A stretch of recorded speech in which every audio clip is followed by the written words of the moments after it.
Well, Well, away we go. here we go. Well, greetings, imagination connoisseurs. Once again, it is I, your Duke of Dope Discourse, your Viceroy of Verisimilitude, your Sommelier of Cinema, Robert Meyer Burnett, and I am here with my lovely companion.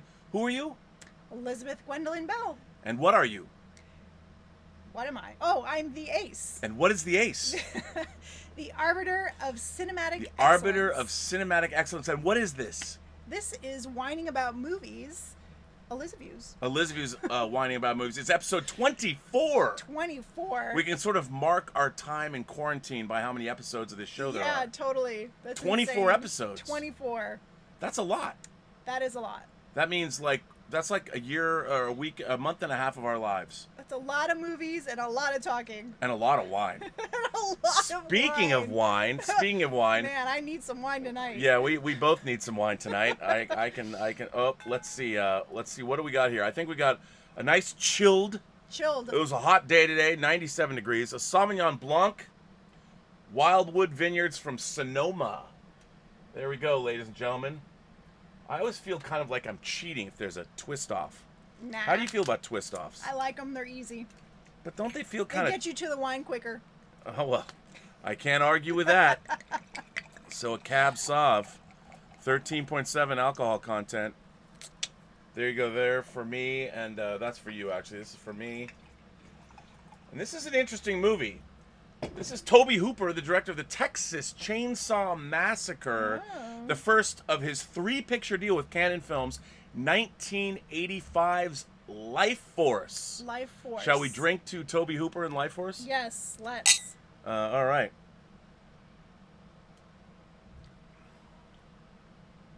Pretty good. Ooh, that's refreshing. It is refreshing. It's nice. I needed some refreshment today. I'm not a Cab Sauv fan, but this is good. Yeah, this is yummy. I think Cabernet Sauvignon is more of a girl's wine than a guy's wine, I think. Maybe.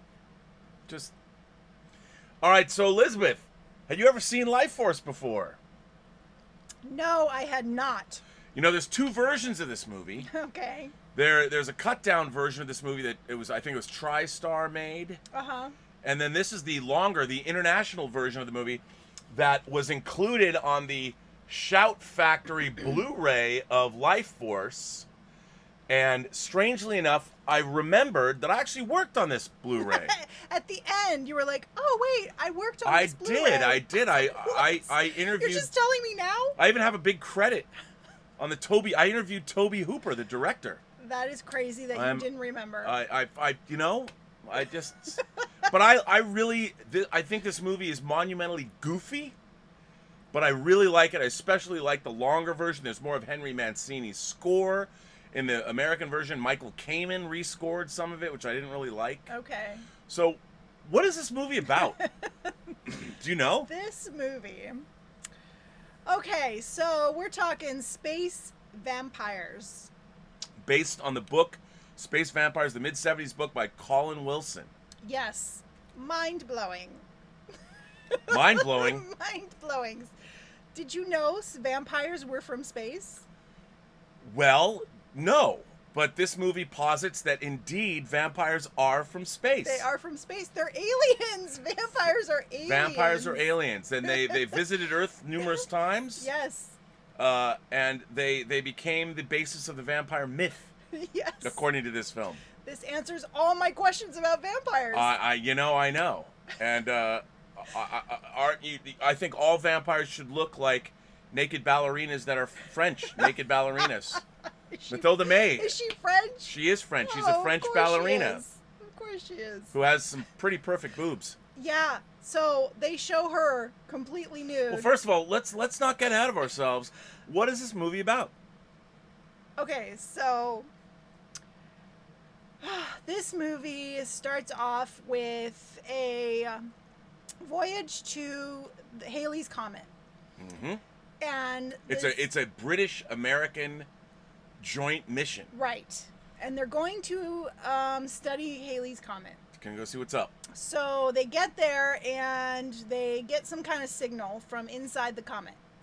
They find a 150-mile-long artificial object. Right. So they send a little shuttle in there to investigate.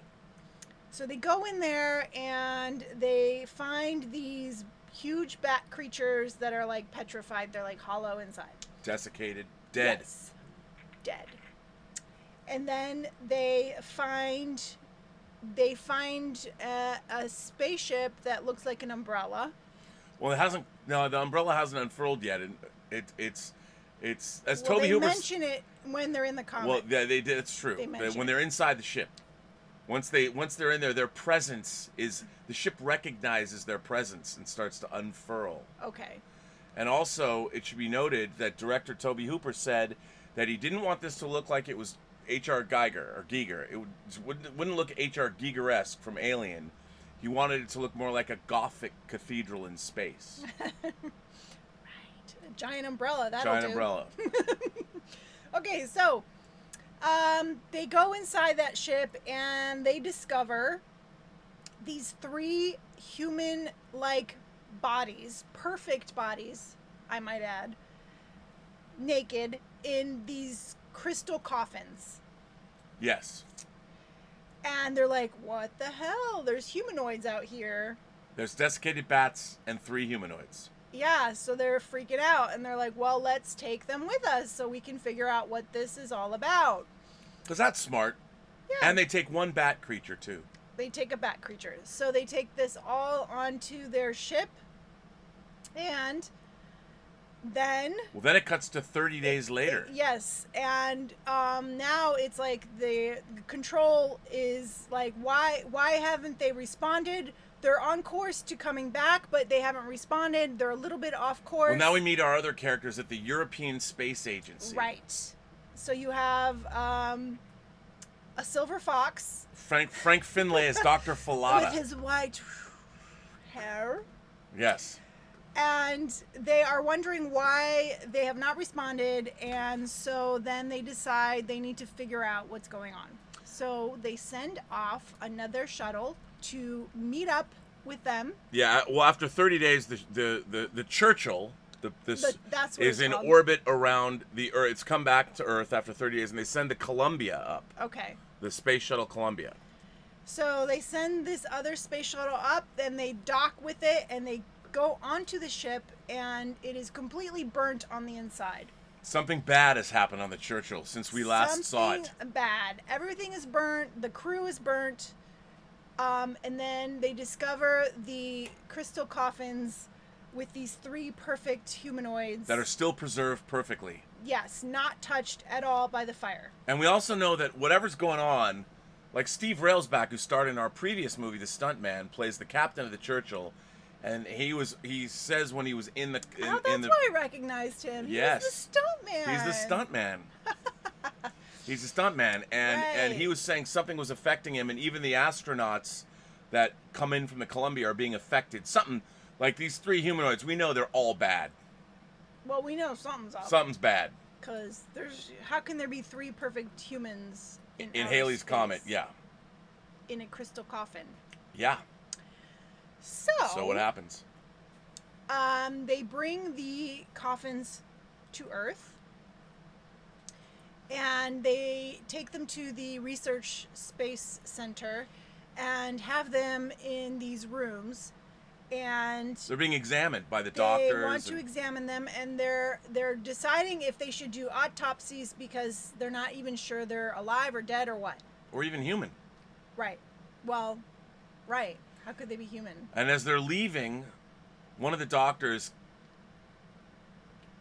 he feels the presence of the girl, so he turns around and he goes back into the room where the girl is, when they're examining her.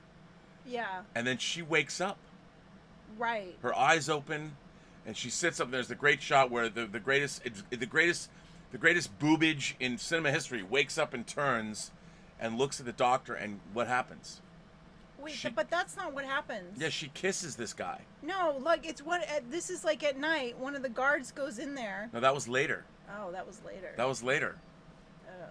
See, one of the doctors, one of the research team, kisses her, like Yeah, lures. she She wakes up and sits up. Right. Her and her boobs. With her beautiful perky her boobs. beautiful perky boobs and kind of those inverted nipples. Oh. And then she sits notice. up. I didn't look at her And nipples. the research guy turns around, like he's the last out the door, but he turns around, ooh, like nobody notices that he turns around and he takes his mask off and he kisses her, and what happens? Laser lights, and he sucks the life out of this guy. I think we're... No, we're not, because remember, the research guy, they're heads of this agency, they're in the office. That was after. Initially, it's the night guard who goes in there. No, it's not the night guard. That was later. That happens later. Well, why would he the go doctor, in there? remember the research guy sees him and runs down the hall when she's kissing him and stuff? Yeah, that's like the guy, he's alone in there. Okay. The doctor is kissing her, and one of the research guys, and then one of our main cast sees and runs after, and oh yeah, right. Yeah, okay. Okay, I'm a little mixed up. Maybe you are. All Anyway. all that matters is one of the doctors gets sucked, desiccated. Right. So yeah, she sucks his life force. She sucks his life force out of him. She sucks his life force, and he becomes like this skeleton with skin on it. A desiccated husk. Yes, with googly eyes. And she escapes. She walks through, and many guards go after her, and yeah, that's the night guard. Yeah, that's after she sucks the life out of the dude. Okay, you're mixing everything up. Anyway, so when she does that to one of the doctors, they think he's dead, so they want to do an autopsy on him, and he wakes up after 2 hours. Yes, and he wakes up and they're all freaked out, and then he sucks the life, or no, yeah, he sucks the life force out of one of the doctors, and they're freaking out, and they grab him and they take him and they put him in the basement in a cage, and in 2 hours he wakes up and he's again. Yeah. Like long story short. Anyway. Long story short. So you got me all you got all the scenes out of order. No. Yeah, he did. No. The important thing is, so our naked girl sucks the life force out of one of our doctors. She escapes from the space center, goes off into the night. Right. And then we discover our doctors, our characters. Let's doctor our Silver Fox. Dr. Hans Fallada, played by Frank Finlay.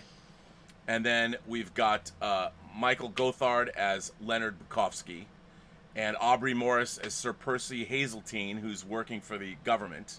So you've got this group of people that are they first want to know what happened to the Churchill. Now they've discovered they found aliens. The Churchill has all been burnt out. Aliens, they found the aliens. She's escaped. And then what happens? She escapes and she finds a woman in the park and sucks up her life force.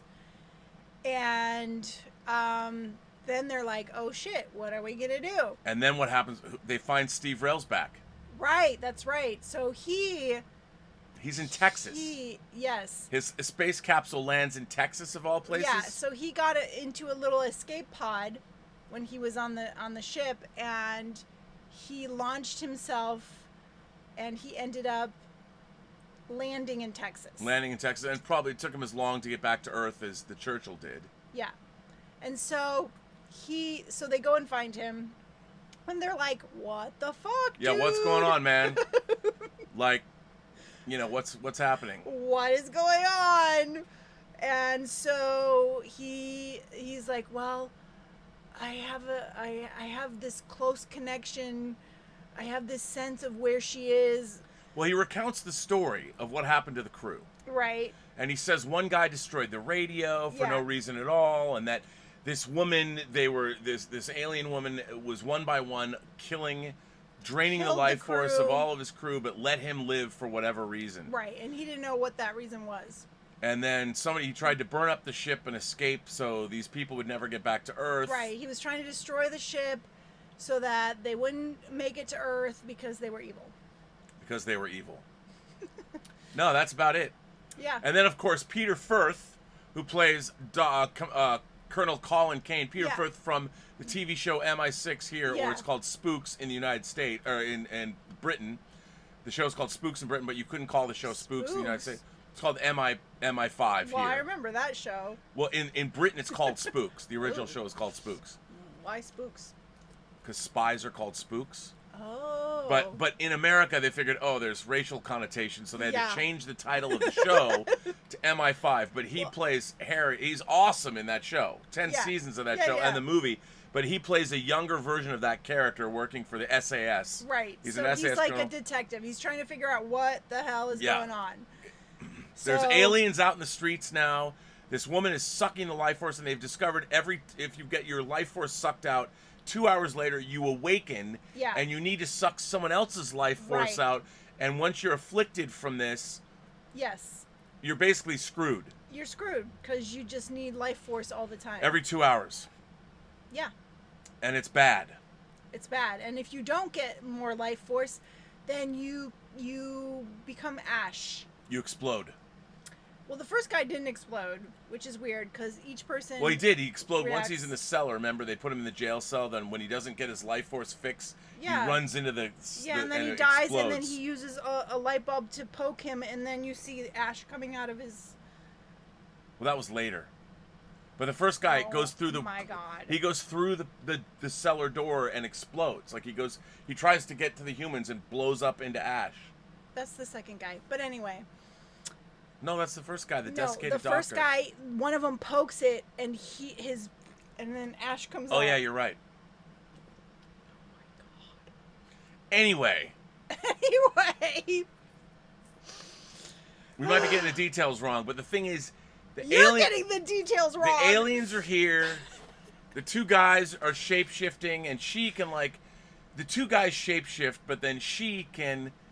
Wait a second. The two guys shape-shift? Well, they jump into other people's bodies. They turn into They can take the form of other human beings. So she leaves, and the two guys, vampire guys, wake up, and you see her completely naked. And when they stand up, there's something obstructing their packages.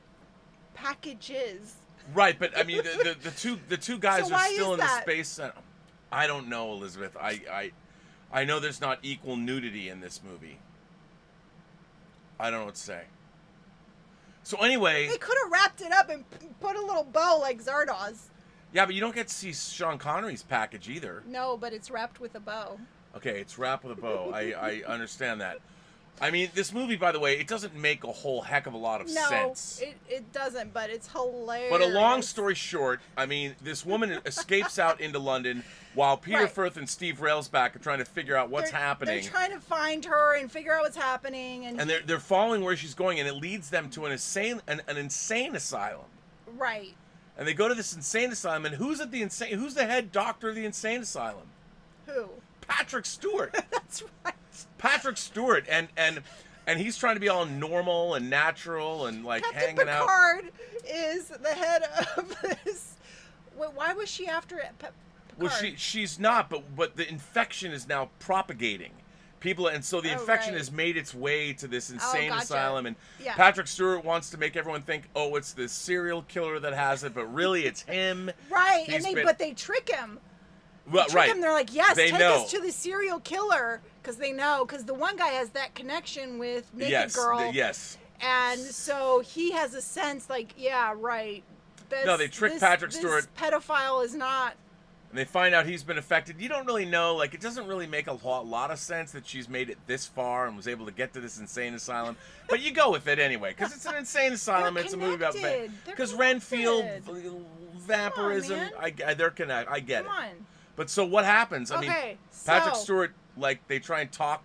She's speaking because she's inside Patrick Stewart. She is. She has possessed. She's possessed Captain Patrick Picard. Stewart. And so they trick him by saying, yes, take us to this pedophile serial killer person, and we will try to capture her that way. And they stick him with some drugs. So they go in there, and they have a syringe and they, instead of sticking the serial killer, they get. And it's actually kind of surprising. You don't know It is. And then it's great. You get to see Captain Picard writhing on the floor, and somebody's on top of him, and he's all flailing and acting crazy. And then they take him to his office. It was awesome. And as Patrick Stewart reminded me when I interviewed him for the Blu-rays for Next Generation, his first on-screen kiss. Patrick Stewart's first on-screen kiss ever is with Steve Railsback. The stuntman. The stuntman. That's who he kisses as they're trying, because she's possessed him, and they're gonna. Oh my God! They're trying to get information, cool. and she's speaking through Patrick Stewart. Yeah. So yes, she's totally possessed Patrick Stewart, and then the stuntman kisses him. And they're trying to exchange. Yeah, and they're trying to exchange, and it's all very strange. That's awesome. It's all very strange, and so Peter Firth, Colin Kane, Colonel Kane, and Steve Railsback are going to take them both back to see if they can track down missing alien woman, even though she's possessed Patrick Stewart and she's inside Patrick Stewart. Oh, and in the mess of all that, one of the guys gets killed. So now they have, or two he bodies. Gets his life force taken. Or anyway, they have two bodies, and they take them onto a helicopter. Where are they going on this helicopter? Well, they're like going to go back to the space center. So weird. You know, but they have to go talk to the Prime Minister. Right. So they're on this helicopter with these two possessed people, and then there's like a very Manitou-esque scene when blood starts coming out of Patrick Stewart. So awesome. And then the blood comes out of their eyes and out of their mouth, and like both of them, and it just flows, and it creates this. And it creates her. Yeah, an image of and her. She's like this blood person. And she's talking to them in the helicopter. It's like so great. And then the blood just. Yeah, like it's a balloon that pops. It doesn't make a whole lot of sense. Like, we don't really know. Like, it's the movie, and I don't Patrick think. Stewart, like with the blood coming out of his eyes, it was like pretty awesome. And it's clearly a puppet. It's a Patrick Stewart puppet. What did you think of the visual? I want a Patrick Stewart puppet. What did you think of the effects in this movie? Like the desiccated animatronic people and stuff? I loved it. I love them too. I loved it. I mean, they might not be always convincing, but they're kind of awesome. Oh, no, it's kind of really like when awesome. the desiccated guy first sits up. With the googly eyes, Yeah, the eyes are like... Yeah, I love it. Yeah. That's one of the reasons I love this movie, because it does not... It's the opposite of verisimilitude, I think. God, There's not a lot of verisimilitude in this movie, but it's the kind of non-verisimilitude that I like. But there's more. There's a part that I love even more. Well, yeah, it comes later, though. Even more. It comes later. So it's very funny. So they're going, as they're flying in the helicopter, and the Matilda May, the alien woman blood balloon pops. She's still somewhere in the city. Somehow when she pops, she falls into London. Well, yeah, or whatever. No, she's already been in London. London. Like, where is she? Oh, it's she's her in essence. London. Yeah, she's in I didn't know that, while they're on the but helicopter, anyway. they're Yeah, going to why see they- the Prime Minister. They're so going to the weird. Prime Minister, and they hear that London is now... Apparently, there's a plague. Right. The vampirism plague has taken over the city. This is the best part. And there's everybody with the 2-hour time limit. All of London, now thousands of people. They have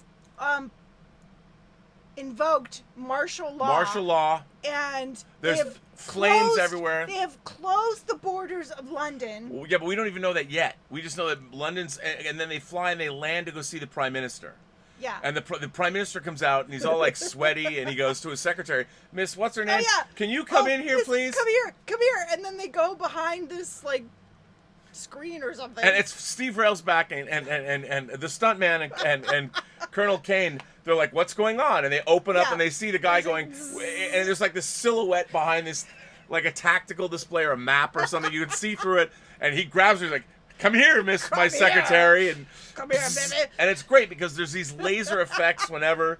Yeah. So when the life force is taken, it's like these blue electric lights. It's awesome. Awesome. It's awesome. So awesome. It's awesome in an awesomely B movie sort of a way. Oh my god, I love it so much. And there's the great Henry Mancini score, and the movie just. No, the best part. Okay. Well, hang on. We have to say. Oh, so, I can't wait. So in the Prime Minister's office, Colin Firth and the stuntman are basically like, we're fucked. Everyone's like zombified. Then they start realizing everybody in Whitehall or wherever they are they're all zombified, and they run up to get back on the helicopter. Right.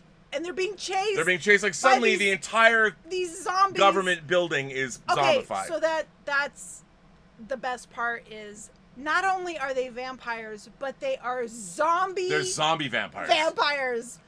Oh my god. Well, they're not vampire. Well, I guess they're life force vampires, but they've made them suddenly. They are zombie. But there's a shift. Vampires. They're no longer desiccated anymore. They like have zombie wounds. They're like they've got. It doesn't matter.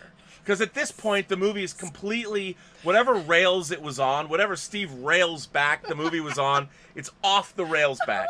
It's off the rails back. Oh my god. And the movie, and it doesn't really matter. All you have to know is that apparently this vampire plague has taken over all of London in about 2 hours. Yeah, and now they are zombie vampires. And somehow Steve Railsback got from Texas to London, Just like I don't know, in a cut. Like, let's cut the scene. Yeah. Hey, Steve. Stuntman, you're in Texas. Let's cut. Well, now he is you're in the London. Stuntman, so... He is the stuntman. It doesn't Come on, matter. man. But apparently, when they were making the movie, even though this is a longer version, they ran out of money. Oh. So there are major scenes in the film that were just never shot. A lot of connective that's tissue. Too bad. I'd love to see more. I would too, and because now the movie I want to is. see more zombie vampires. There's enough. Like the beginning of this movie is like Alien. You're in space. And then you're in a bunch of rooms, this research facility that is like in 3 rooms. So it starts out as a big budget movie, then it becomes a really low budget movie, where you're just in a couple of rooms and there's a gurney and there's some people in an office and and that's it.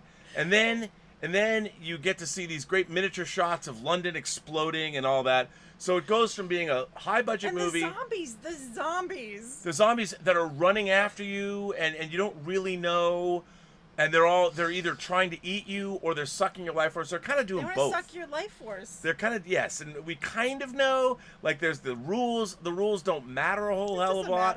Because they're all running after you now. Because they're both zombies and vampires. They're zombies and vampires. And apparently, and Frank Finlay somehow figures out, he finds an ancient weapon, which I'm not quite sure. Oh, that's right. The Silver Fox. The Silver Fox. He kills one of the original vampires with a stake. With an iron blade. Yeah, okay. Not in the heart, but right below the heart, 2 where inches the below alien the heart, energy where the life is. force Where the life force goes is. in. And so he's in the I was office. like, where's the garlic? Where's the crucifix? And so what happens is the helicopter lands at an outpost right outside of London. They've quarantined London off. Right. Boy, this has happened all in like one night, but it really isn't one night. Like, because they did go to Hyde Park when they found the bodies. So the timeline of this movie. It doesn't matter. It really doesn't matter. If you're trying to figure out how many days this movie takes place in, you can't. We know it's at least a month because it took from, it doesn't matter. But the movie just relentlessly goes on, and you're following the goofy awesomeness of all of this. Would you say this movie is goofily awesome? Oh my god, this is like the best goofy, awesome. I mean, awesome. I love it.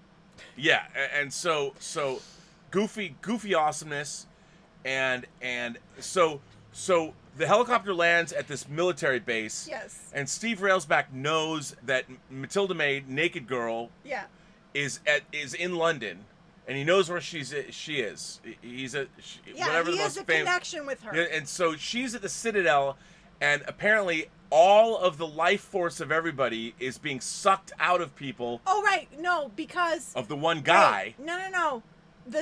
The Umbrella spaceship arrives. Oh right, on Earth. And by the way, when it's on Earth, right, the Umbrella spaceship. It's right above London. But there's a great shot when they say it's right above London. It's on geosynchronous orbit of London, and then it cuts to the spaceship right next to the moon.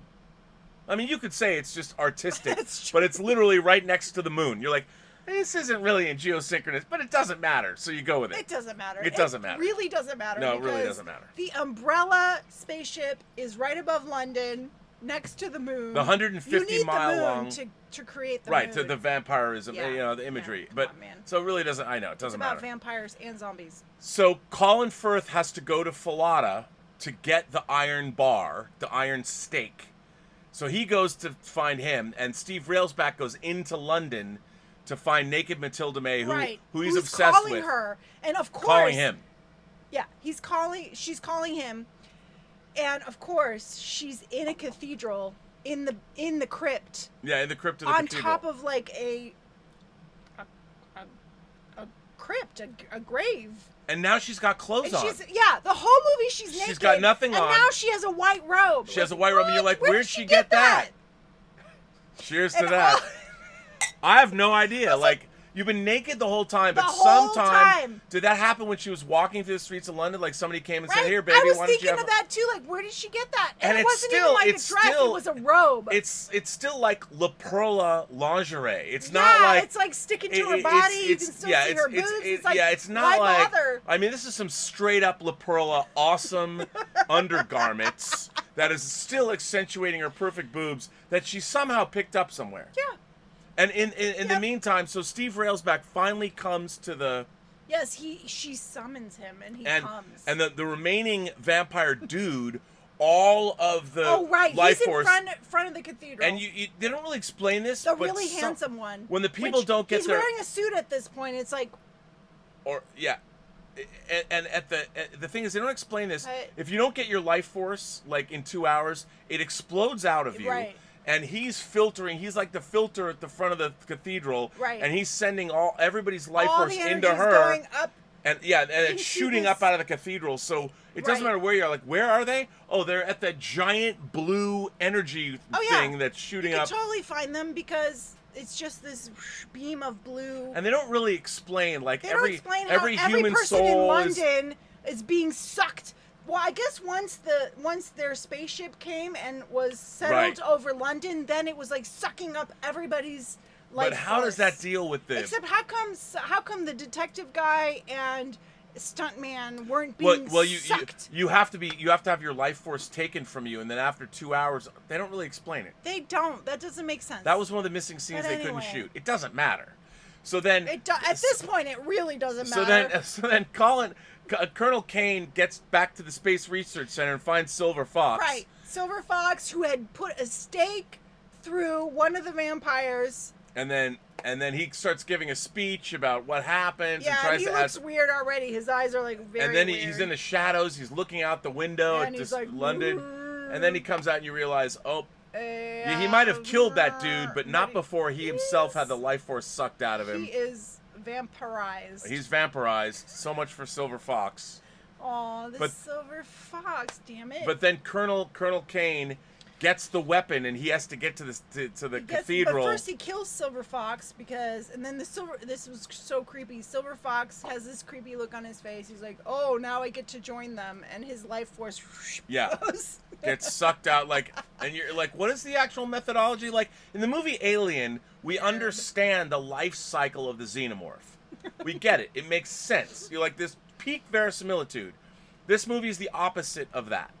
They just keep changing the rules. It really doesn't matter. They kind of know what they're doing, but It doesn't matter because it's about vampires and zombie vampires and naked people. so we haven't got to your favorite part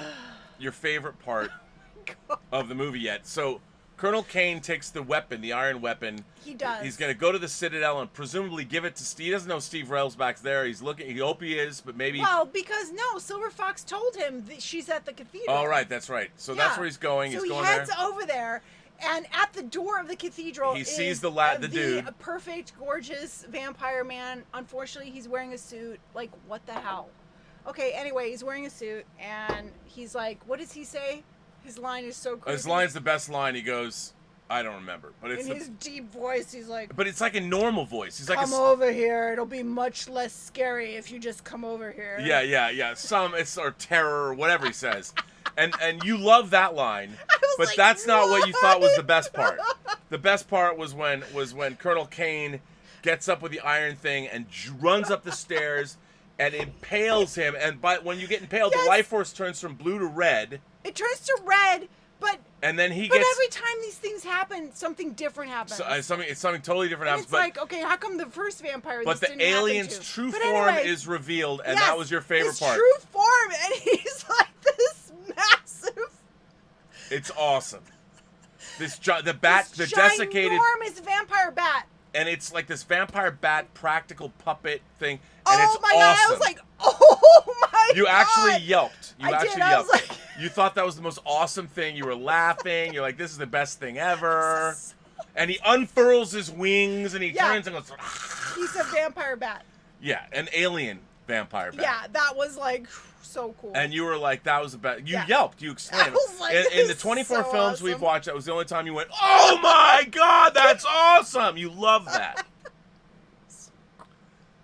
You love that. And so then we see Steve Railsback, who's made it to the Citadel. They've been making out for like the last 5 hours or and whatever. All of a sudden now she's completely naked and so is he. Yeah, they're both completely naked. Like, I wondered, he's like, hey, that's La Perla lingerie. I really like that. Why don't you take that off? So they're both naked and they're caressing each other. And they're like... And they're setting up all the life force in London. And what's really great is then Colonel Kane comes over and he's watching this going, he's watching him make out. And he's like, hey, dude. Hey. What's up? Hello. Hey, man. Hey, look, yo. I have the steak. And then Steve Railsback's making out, and then he kind of like, looks up, and then he reaches his hand up. He's like, yes, throw it, bruh. Throw it to me. Although, before that happens, she says to him, be with me. And she's like, this was your destiny, and that you were always meant to do this. And then she implies that he was an alien all along. Right. He implies that, which is another, must have been a scene that we missed because they couldn't film that. She just tells him that. It doesn't matter. It doesn't. So you just go with it. He was an alien all along. Apparently. And so, anyway, Colonel Kane throws him the iron bar, and for some inexplicable reason, like, I don't know, like, you're supposed to put the iron bar. He doesn't tell him you got to go right below the heart. Well, he knew. I guess he knew. Because he's an alien. I guess. And he's an alien but he vampire. reaches from behind and he impales both of them. her, and it goes through her and through him. And then they turn red. Yeah, and then you think, okay, that's it. They're dead. The aliens are destroyed. They are not. They are not. They are not destroyed. They get sucked up into... How that works, I don't know. And all the energy gets sucked up into the giant 150-mile-long spaceship. And it all gets illuminated with the power, and you see like the sarcophagi, all the desiccated aliens, and they all get lit up, and it's like this is the happy ending is that the aliens win. They win. They kill everybody in London. They get the life force, and then the ship illuminates. I'm kind of glad though. And the umbrella closes down, closes up, and the ship flies off, and the music even reaches this happy crescendo. The music is almost like the end of Sound of Music. Yeah. The music is amazing at that point. Henry Mancini we have score. won. We aliens have won. Not only have they won, won, there will be vampires for the rest of eternity. Tens of thousands of people in London are dead. And yet the space vampires, they came to Earth. Steve Railsback got to go up with Matilda May and her boobs, and they went to the ship, and they lived happily ever after, apparently. The stuntman and the stuntman and boobage. There you go. Which to me, judging by her, she has such a rack that's the way to live happily ever after with somebody. Oh, is it? Well, if you're a space vampire and you can be immortal and live in a 150-mile long... And by the way, the ship's going back to Halley's Comet, so it's like, is it going to go back into the... How do you know? Well, because you see it. The ship's moving and then the camera pans over and you see the comet. Oh, I didn't notice the comet. So it's like, to me, this whole movie ultimately is a romance. It's about these two people finding each other. They were destined to be together. Destined.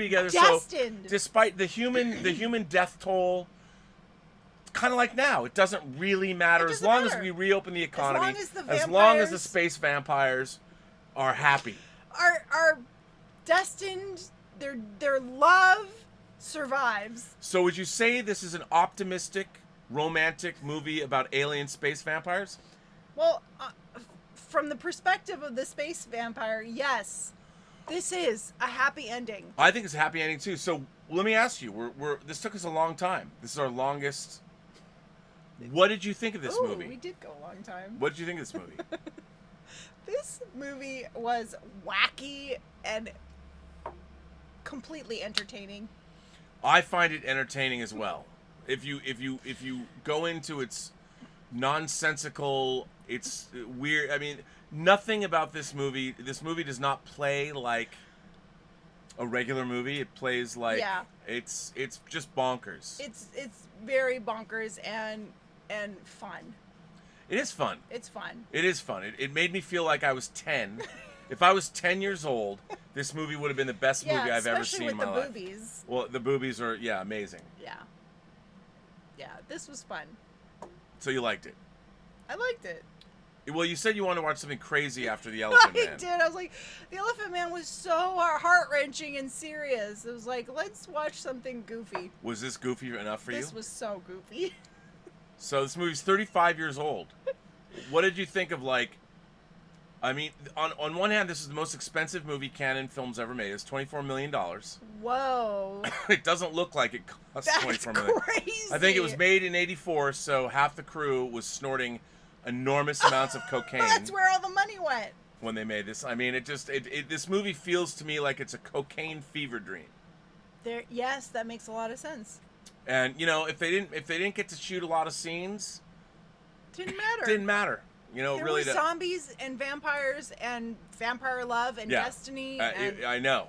And, I mean, what more do you need? If you had snorted a lot of fatty rails, you know, off that iron bar, I think this is exactly the kind of movie you'd make.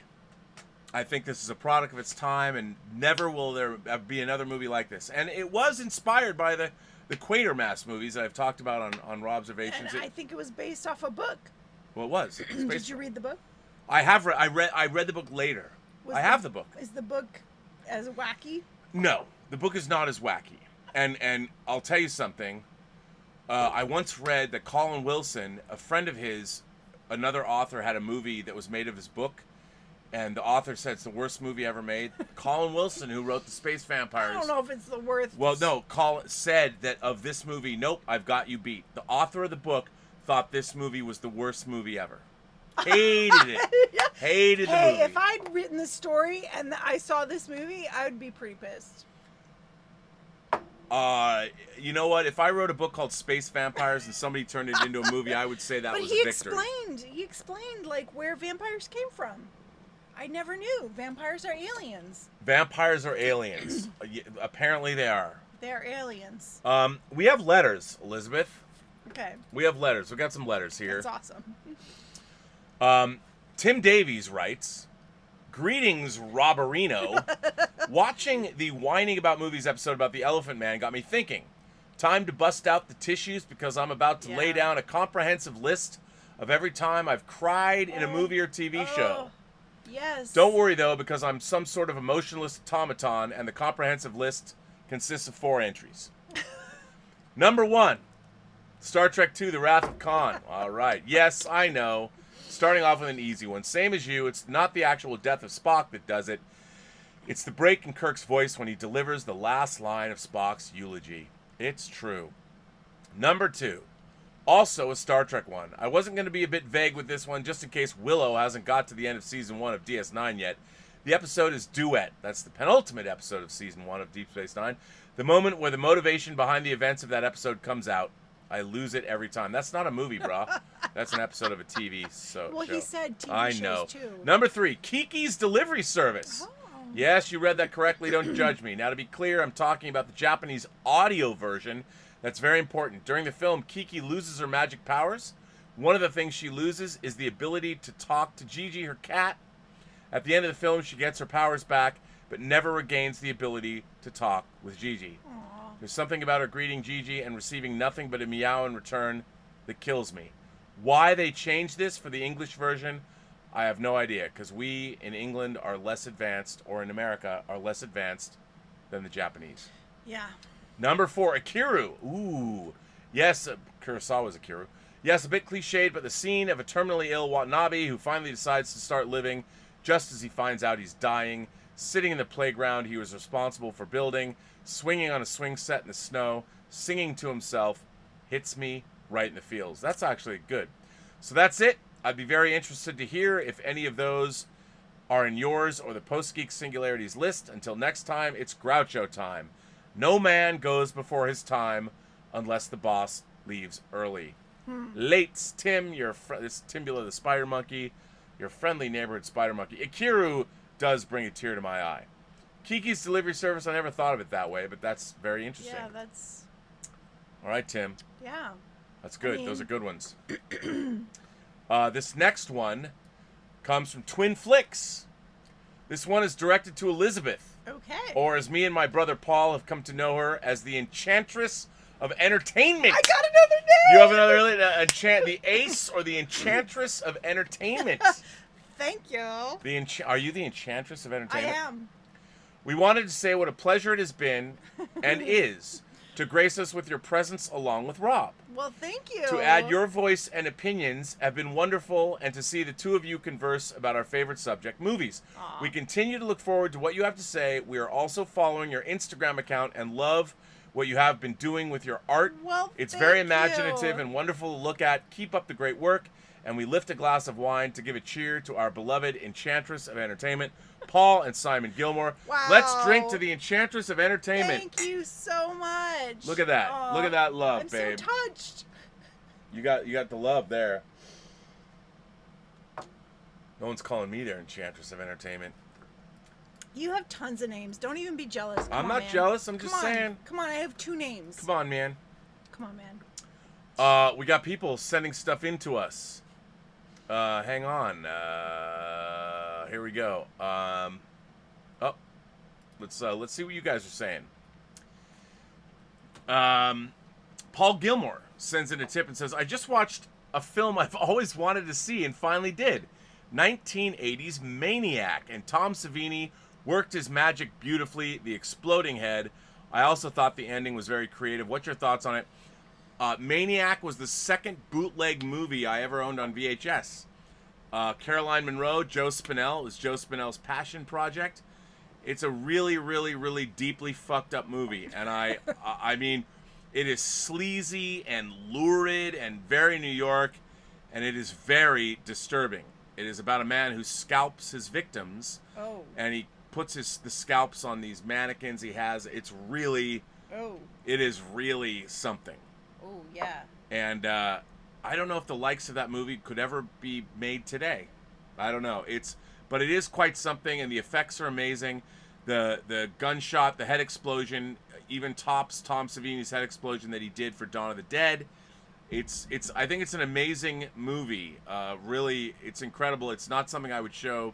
I don't think I'd ever show that movie to you, quite frankly. Yeah, I don't think for the Enchantress of Entertainment it would be something you need to see. Ooh. Yeah. Okay. But interesting. My thoughts on it, Paul, is it's a pretty striking film. Movie Fanobi is here. Hey, Rob, what a cool movie choice. Space, soul, vampires. I remember watching this probably on HBO. Interesting sci-fi, and I was amazed as a young man with a casual take on nudity. It wasn't goofy rated R sex, just natural alien behavior and Picard. Steve. Picard! Is that true, Elizabeth? Do you think Yes. this was just natural alien behavior? Totally. I mean, there is no sexuality really until the end when there's a coupling of her and Steve Railsback. Oh, And come they are on. nude. She's constantly like sucking face with everyone. Yeah, but it's not sexual. And everyone is like sexually attracted to her. Well, like all the men 'Cause can't. she's like perfect. Well, she gets in their minds, Yeah. and she makes them love her, but it's only so she Yeah. can suck their life force. Exactly. Except apparently Steve Railsback's different. He's different because he is one of them. She Maybe because said he was one of them. Yeah, he did. And they were destined to be together. Naked Space Vampire Throg sends in a tip and says, boobs is all this movie's about. There is no verisimilitude, or is there? I'd feel her presence also. Perky. Yes, Throg, Yeah. it is true. Perky. I mean, but she was like 5 feet tall. Like, you can't tell how tall she is, but, she's 5 feet tall, so... Yeah. Aren't all actors kind of tiny? Yeah, but I mean, she was also a ballerina. I would think those perky boobs would get in the way of her dance moves, but They're not huge boobs. they're pretty damn big on her frame. They're not huge boobs. They're perky because they're not huge. I think they're pretty big. They're not that big. All right, well, they're perky. Naked Space Vampire Throg said so. I'd feel her presence. I know what you're saying there, Throg. I bet your wife would, too. She's attractive, right? The ballerina? Yeah. Yeah, she's beautiful. Yeah, all right. She's French, so come on, man. She's French. Space Battle Frog Throg sends in another tip. She went from suck to blank. I think Life Force is an unintended sequel to Spaceballs in spirit and a prequel to 86 compared to 87. I don't know about that. I think Life Force stands on its own. I think it's a movie unto itself. I don't think there's a movie quite like it. I mean, look, Tobe Hooper said himself. By the way, I did take pictures of my credit on the interview. Oh. I'll put it on the Post-Geek Singularity That's page. hilarious. I have an look. At the end of the movie, he was like, "Oh, I worked on this movie. I just remembered." I worked on the Blu-ray. Like, what the hell? I worked on the Blu-ray. Hang on, look. Yeah, but the fact that you didn't remember until we were done with the movie. Space Vampires in London with Tobe Hooper, and there's my credit. Oh my God. Here, look. Show the camera. Oh no, I have to switch. I didn't even know. It occurred to me at the end that I have a credit on the Blu-ray. So look, there it is. Space Vampires in London, and then here's my credit with Henry Mancini. If you can see it, can you see it? I forgot. I totally forgot that it's like, yeah. Then I'm like, yeah, because I recorded Tobe Hooper's commentary for the movie, and I did his interview. I got to sit down, me and him. That you completely forgot. Well, you do these things. It's not. You know what I need to do? I need to put this on my IMDb. Yeah, you totally. It should be on my IMDb. Yeah. I mean, I have so many credits that you forget. I know, this man. movie. I know, and I love this movie. Life I want to remake this movie. If I could remake any movie, I'd remake this. Mark Altman had the rights. You're kidding. No, he wanted to remake this movie, but cheap. You know, you need cheap. But you need $150 million to do this movie justice. Oh my God. Because I would make it global. It'd be a global life force pandemic, not just London. It'd be the entire planet. Oh my God. Zombie vampires. Can you believe it? That would be Why isn't this movie remade? Fun. Percy Throg Ovaltine sends in another tip. Why wasn't David Bowie in this great piece of cinema? Again. Right. Hey, didn't Dr. Sam Beckett body jump in this too? Sam Beckett from Quantum Leap, right? Oh, Isn't that yes. I mean, who knows? Maybe he did. Who would know? Who would know? You wouldn't know. Sean M sends in a super chat and says, Rob, you mentioned you work with Steve Railsback. Tell us more. I did work with Steve Railsback on an epic episode, actually the series finale of Femme Fatales. He was in an episode, he comes back and plays a doctor character, and I got to have him be really crazy. And I had so much fun with him. It meant so much to me to work with him. When I told him how much I love the stuntman and with Life Force, and we had a lot of fun crafting his performance that day. So it was a big thrill for me. And it was funny because a lot of people love Life Force for all of its goofiness, but he takes it very seriously, and it was a lot of fun. So I directed him in the. He takes Life Force seriously? Yeah. Well, it's a hot mess. It's called Libra. As a matter of fact, the thing's right up there for it. Yeah, it's not exactly. They changed it in post. They tried to turn it into a backdoor pilot. Yeah, but there you go. Eyes on Matilda May sends in a tip. Premium schlock at its most amazing. I would say for $24 million, it's the best kind of schlock. What do you think? Yeah, it's so entertaining. I mean, it was fun. I had a lot of fun. It's totally fun. Well, you want it. You asked. Didn't I give you exactly what you wanted? Yes. You wanted goofy I wanted fun. Goofy fun. You want a goofy fun. This was totally goofy fun. It's totally goofy fun. Yeah. Throg sends in another tip and says, instead of rating this film in wine glasses, by definition of being naked an entire film, you must rate out by beautiful, perky boobs. I give it half sloppy boobs. Should have completed financing and I would have given one peak perky boob. No, Throg, we do not change the rules of Elizabeth's whining about movies. This is about wine. Yeah. I know we talk about boobs a lot because you happen to show me movies with lots of boobs. And you happen to have very nice boobs. There have only been a couple of movies. You have very nice boobs. Why, thank you. There have only been a couple of movies without boobs, but most of the movies... There's no boobs in The Elephant Man. Right. Unless you include like I his. said, there's only a couple of movies without boobs, but most of the movies, bless you, have boobs. That's not true. This is not an overtly boobed show. No, but it happens that we review movies that have boobs. Why is that? That's not always true. There are only a couple of movies without boobs. Elephant Man and the French animation The Triplets of Belleville. Yes.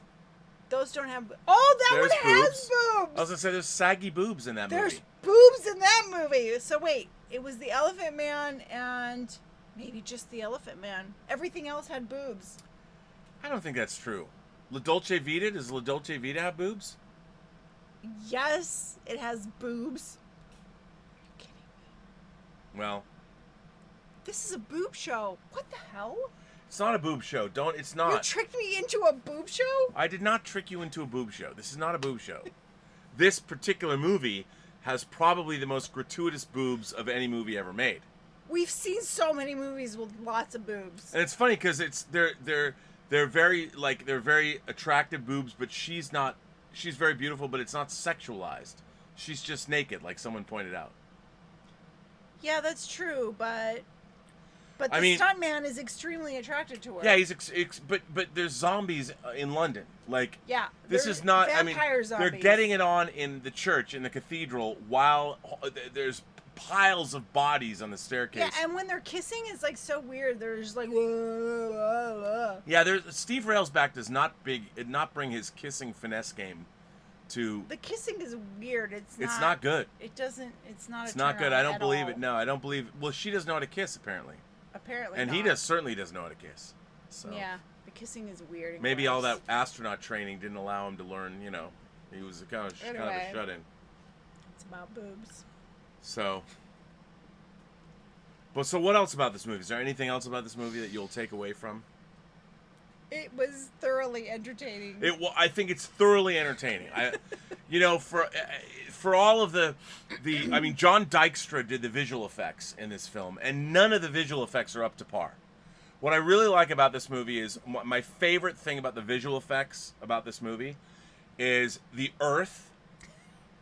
When you see the Earth in space, it looks like it's from the 1950s.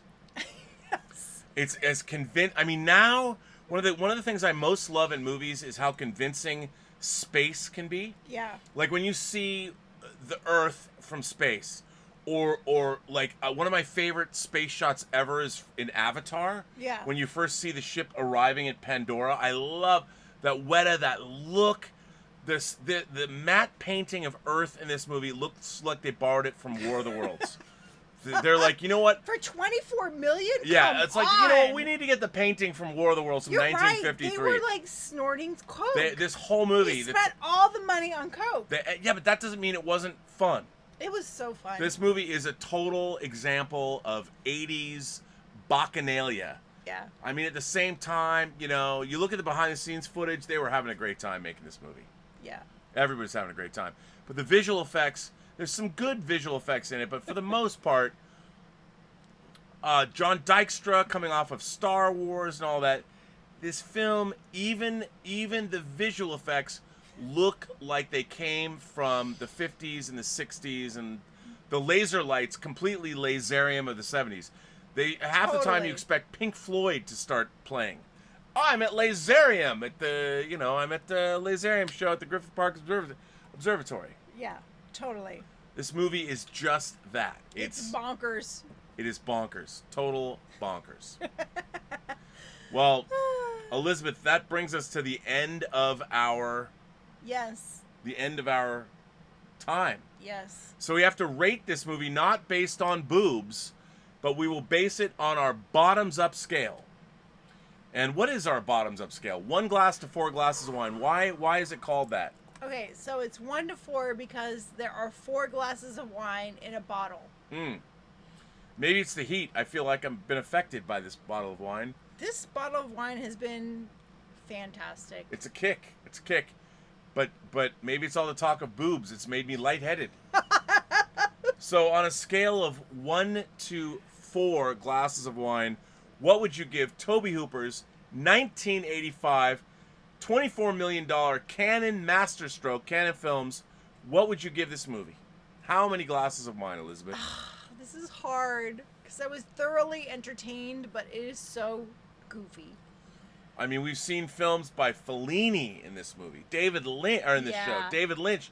This is Tobe Hooper, coming off of Poltergeist. Okay, The first of his 3-picture deal. He made Invaders from Mars and the remake of Invaders from Mars, and he made Texas Chainsaw Massacre 2 Which I haven't with seen. Cannon Films. But this is what to me, Cannon Films, after American Ninja and Delta Force and Invasion USA, this is why Cannon Films existed, just to make sure Life Force got made. Okay, so I am going to give this film 2.5 stars. Just slightly over half because it was so entertaining. I was so entertained by this film. It was funny and quirky and crazy, and I loved the zombie vampires, aliens. Zombie vampire aliens. Yeah, I mean, who does that? I mean... And with a straight face. This movie presents them with a straight face. Yeah. I loved that. It was so fun. You know what? I'm going to have to go with you on that. I'm going to have to also give it 2.5 stars. Wow. But I'm going to give a caveat to that. It's 2.5 stars, but if you've had wine or you smoked a bowl, yes, or it's 3.5 stars. I agree. It's 2.5 stars if you're just trying to contemplate how the movie got made or whatever. Right. But it's 3.5 stars. And the only reason 2.5 stars is because compared to all the other films we've watched, it's like I can't rate it higher than some of the films that we've seen that were really, really amazing. Right. We've seen. I would say, but this is amazing in a different way. This is amazing in a very entertaining way, and so I agree. So if you've had wine, I would give it 3.5 stars. I mean, the great thing about this movie, it's not or even like 3 stars. When I think about great, 3 glasses of wine. 3 glasses of wine. No, well, see, when I think about great, if you drink 3 glasses of wine, then it's worth 3 glasses of wine. Yeah, that's then on the bottom's upscale. Well, what's interesting to me about I love my B movies, and there's lots of great B movies. Right. Terminator is a great B movie. Yeah. Battle Beyond the Stars, yes, is a great B movie. Be interesting. The to Hidden see is a great B movie. If I drank wine and watched Body Melt, what I would rate it. Interesting. Maybe we could watch. Maybe Body Melt is the follow-up to this, even though you've seen it. To go back and watch Body Melt, I mean, it's crazy. But I would say that this film is sort of a messy. You know what? If I was 11 years old, and I got my friends together and I said we're gonna make a movie, this is the movie we would have made when we were 11, and we would have thought this was the greatest movie ever made. I'd be impressed for an 11-year-old to make this movie. Well, I don't know if we could, but it's... You'd need $24 million. Maybe, or you could $24. It just depends on how you were going to go about doing it. I think that's a good idea. Well, there you go, ladies and gentlemen. The Eliza views on that scale. I guess this is it. This is our Life Force, our goofy Life Force. Life Force. I was thoroughly entertained. Well, you asked. I gave you what you asked for. Yeah. You asked for something, and I provided it for you. So fun. I provided it for you. Yeah. I think we did all right. You go from the Elephant Man to this. Now, what's interesting, I want to point something out. In my collection, I own the Elephant Man, but I also own Life Force. Right. And I show you these movies, and I think and you that... own Body Melt. I own Body Melt. But you also own Amelie. I own Amelie. So I think that the important thing about any collection is you need to understand every movie exists in its own continuum. And if you watch a movie like Life Force, you can't sit there and go, it's no Alien. But we should do a Life Force 2.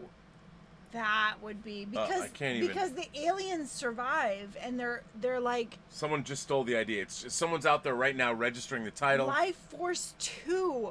I want to see that film, Life Force 2. Well, you could get Steve Rails back and Matilda May to come back and be in it. I'm just saying. What I was making an important point. I'm though. sorry. I was making an important point. The point point is that if you can compare and contrast movies all you want. Yes, Alien is the creme de la creme of sci-fi horror. It really is. Now, while this movie, Dan O'Bannon worked on this movie, the screenwriter also worked on Alien, you can't sit there and go, you can't compare and contrast Life Force to Alien. I mean, you can, but I think that But you movies. shouldn't. No, all movies at least you can compare, but at some point a movie must exist in its own continuum, and if it provides pleasure on certain levels, you can't take it away. You can't go, that movie is absolute garbage. It's true. I love Life Force. It's fun. It's so fun. And for all the talk I talk about, Star Trek Picard, Star Trek Discovery, blah, blah, blah, Force Awakens. Picard is in this film. Picard is in this movie, and you know what? This movie And he acts crazy. This movie is way better than 10 episodes of Star Trek Picard.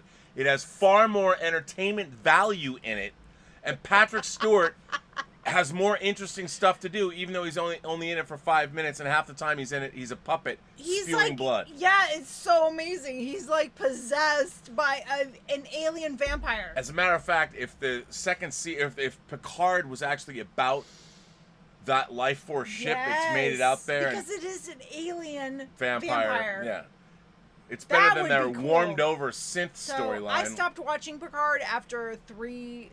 Anyway, we're off episodes. topic, ladies and gentlemen. Right. We're going to bring an end to this episode of Elizabeth's Whining About Movies. Cheers to Life Force. Cheers to Tobe Hooper. Cheers to Canon Films. Cheers to Menachem Golan and Yoram Globus. Cheers to Matilda May. Cheers to Boobs. Cheers to Steve Railsback. Yeah. Here's to Frank Finlay, the Silver Fox. Here's to John Silver Dykstra. Fox, the stuntman. So, we'll end this show by... How do we end the show? So, every person you meet has a story to tell. All you have to do is listen. No. Every person you meet has a story... to tell that you haven't heard yet.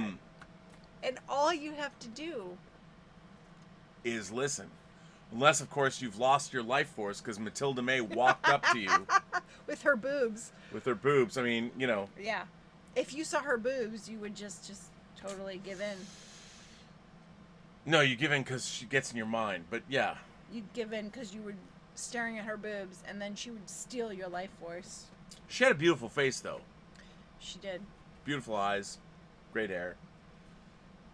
I don't know about, like, who cuts her hair in space? Somebody does. You think about that? Like, who's the space hairstylist? There is a vampire alien hairstylist. Totally. She had some 80s hair, though. The way it was perfectly coiffed. No, it was good hair. Okay, good hair. And, yeah. All right, well, okay, now, so, please continue. I don't know where we were. Well, at the end of the night. Now, what else do you say? Oh, yeah. Have a better night. Have a better night. The end of Elizabeth's episode number 24. Yes. All right, everyone. Oh, we have to mention one more thing. What? This channel, the Burnettwork, and Robservations and Elizabeth's Whining About Movies is giving away a JBL Bar 9.1 10-channel surround sound soundbar with a subwoofer that's not pictured here and Dolby Atmos. And in the description of this show, you can look down and you can enter the actual sweepstakes. It's not a sweepstakes, it's a giveaway. No purchase necessary. You keep saying that. I know, no purchase necessary. Nope. Enter as many times as you want. We will be giving this away a week from Friday, which is on my birthday. Yes. So I think it's pretty cool. I want to thank JBL. I want to thank Harman International. And I want to thank Connie at the Experiential Engagement Department of Harman International for making this possible. So thank you very much. And we have the same soundbar in our bedroom. We do have the same soundbar. We're using with a giant television, and It's- we watched this movie It's with pretty that rocking. I soundbar. disassembled my sound system. Yes, you did. I disassembled my sound system to use You know this what soundbar. I love about this soundbar? It's so compact, and it doesn't take up a lot of room, and there's not giant speakers in our bedroom. But didn't you like giant speakers in the bedroom? I mean, it really sounded really good. This sounds great. There's even a subwoofer. Yep, okay. All right, and with that, ladies and gentlemen, we come to an end. We do. So, Follow me on Instagram. Follow you on I Instagram. have some interesting stuff happening. Where can people follow you on Instagram? It's EG Bell, Belle. And Facebook is Elizabeth Bell, ELYSABETH, BELLE. Same on Twitter. And you can follow me on Instagram at Robert Meyer Burnett. Follow me on Twitter at BurnettRM. Or, as you already know, you can be on the Burnettwork and my show, Robservations, a show about something. And we're coming back on Friday. I don't know. What kind of movie do you want? What are we going to watch next? I don't know.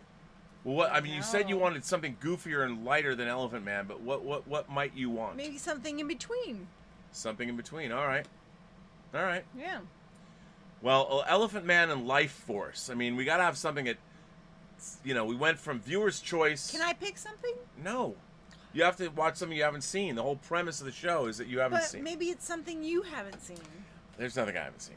Or at least nothing I don't know about. Anyway, so, no, it's fun to have you explain things that you haven't seen. It'd be fun. Sound of Music was fun. Sound of Music, I hadn't seen that.